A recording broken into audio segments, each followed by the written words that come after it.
நான் ஒரு டெலிவரி கொடுத்துட்டு வந்துட்டு இருக்கும்போது ஜங்ஷன் ரயில்வே ஸ்டேஷன் ரோட்டுக்கிட்ட வந்துட்டு இருந்தேன். வரும்போது ஓரமாக வந்துட்டு இருந்தோம், 2 வண்டியாக வந்துட்டு இருந்தோம். நானும் இன்னொரு ஆக்டிவா வண்டியும் வந்துட்டு இருந்தோம். வரும்போது ஆப்போசிட்டில் ஒரு லாரி வந்தது. லாரி வந்து ரோட்டில் டப்புன்னு குழி விழுந்தோடனே சைடில் இறங்கிடுச்சு, எங்கள் மேலே சாஞ்சிருச்சு. அந்த சைடு ஒரு குட்டி யானை இருந்துச்சு, 2-3 குட்டி யானை இருக்குது, அது மேலே சாஞ்சிருச்சு. எங்களுக்கு நாங்கள் வந்தனால லைட்டாக அடிபட்டுச்சு. பின்னாடி வந்தவருக்கு காலில் ஃப்ராக்சர் ஆகிடுச்சு.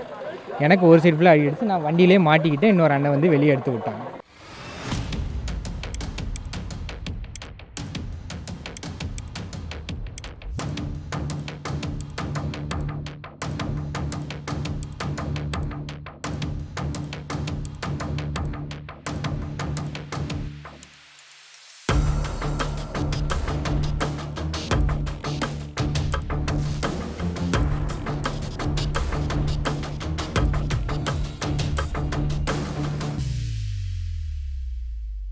இந்த விபத்து நான் பக்கத்தில் தான் நின்றுட்டு இருந்தேன். இது எப்படி நடந்ததுன்னா, அப்படி போயிட்டே இருக்கும்போது ரோடு விளிம்பில் வரும்போது ரோடு உடஞ்சி அடியில் மண்ணெரிப்பு ஏற்பட்டிருக்கு.